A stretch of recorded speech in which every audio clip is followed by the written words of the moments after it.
Hello बच्चों, let's see this question.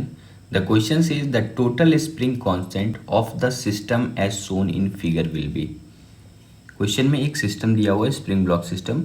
हमें ये तीन जो अलग अलग स्प्रिंग है, इन तीनों स्प्रिंग का स्प्रिंग कांस्टेंट का वैल्यू इक्विवेलेंट करके फाइंड करना है। इन तीनों को कंबाइन करके अगर एक स्प्रिंग बनाया जाए तो उस स्प्रिंग का स्प्रिंग कांस्टेंट वैल्यू क्या होगा। की concept of the question is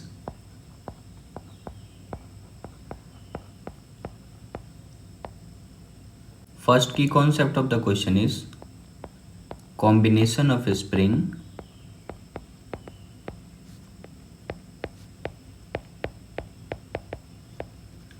in series।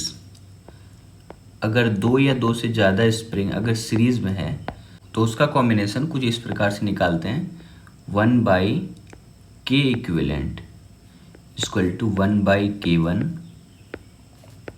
Plus 1/k2 plus 1/k3 and so on, ऐसे ही ऐड होता जाएगा ये।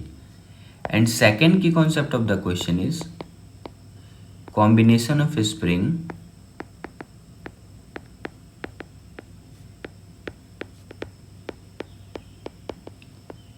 इन पैरेलल। जब दो या दो से ज़्यादा स्प्रिंग पैरेलल कॉम्बिनेशन में हो तो उसका equivalent spring constant equivalent spring constant का वैल्यू सिंपली ऐड कर देते हैं, k1 plus k2 plus k3 and so on. ऐसे जितना सारा स्प्रिंग हो वो सारा ऐड होता जाएगा। तो क्वेश्चन में हमारा जो सिस्टम दिया हुआ वो पहले हम लोग ड्रॉ कर लेते हैं।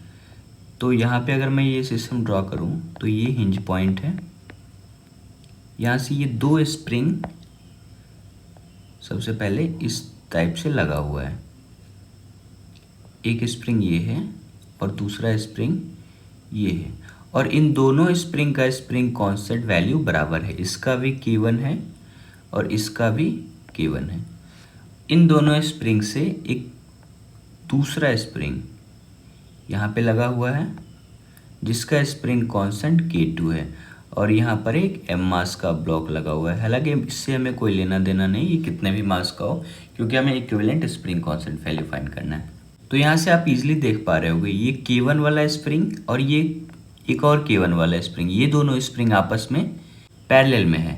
पैरेलल का मतलब ऐसा समझ लो कि अगर आप ब्लॉक को नीचे पुल कर रहे होगे या ऊपर साइड पुश कर रहे होगे तो ये दोनों स्प्रिंग आपस में एक दूसरे को सपोर्ट कर रहा होगा, तो ये दोनों पैरेलल में है। तो इन दोनों का जब आप इक्विवेलेंट निकालोगे, सिर्फ मैं अगर बोलूँ इन दोनों स्प्रिंग का, अगर मैं सिर्फ इन दोनों का इक्विवेलेंट निकालूं, जैसे इन दोनों का इक्विवेलेंट को मैं बोल दूं सपोज k डैश बोलूं, तो ये वैल्यू हो जाएगा k1 प्लस k1। दोनों का वैल्यू k1 है तो ये दोनों ऐड होके 2k1 हो जाएगा। अगर इन दोनों की जगह, मतलब कहने का मतलब है कि अगर इन दोनों की जगह सिर्फ एक स्प्रिंग रखा जाए, इस वाले की जगह और इस वाले की जगह सिर्फ एक स्प्रिंग रखा जाए, तो उसका वैल्यू 2k1 होना चाहिए।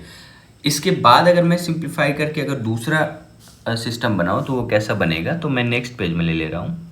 तो ये सिस्टम कुछ ऐसा बनेगा, ये वाला हिंज पॉइंट है फिर से, और वो दोनों k1 स्प्रिंग की जगह अगर आप एक स्प्रिंग लगाते हो तो वो एक स्प्रिंग जो होगा वो बनेगा 2k1 वैल्यू का। और इसके साथ आप देखो, इसके साथ ये तीसरा स्प्रिंग यानी k2 वाला ये लगा हुआ है, और ये आप देखोगे सीरीज में है। ये जो स्प्रिंग लगा हुआ है ये सीरीज में है, इसी से m मास वाला ब्लॉक लगा हुआ है, और ये जो सीरीज में लगा हुआ है ये k2 वाला है। तो आप देख पा रहे हो ये दोनों आपस में सीरीज में है।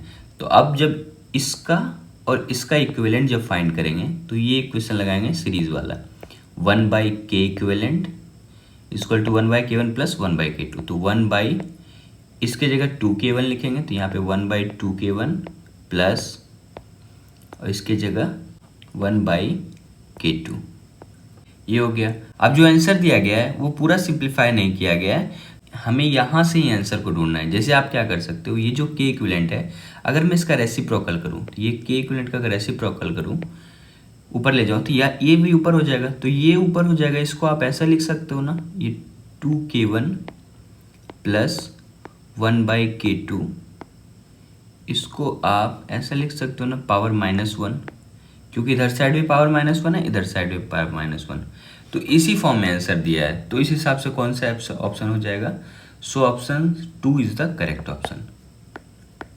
Hope you understood it well. Best of luck. Thank you.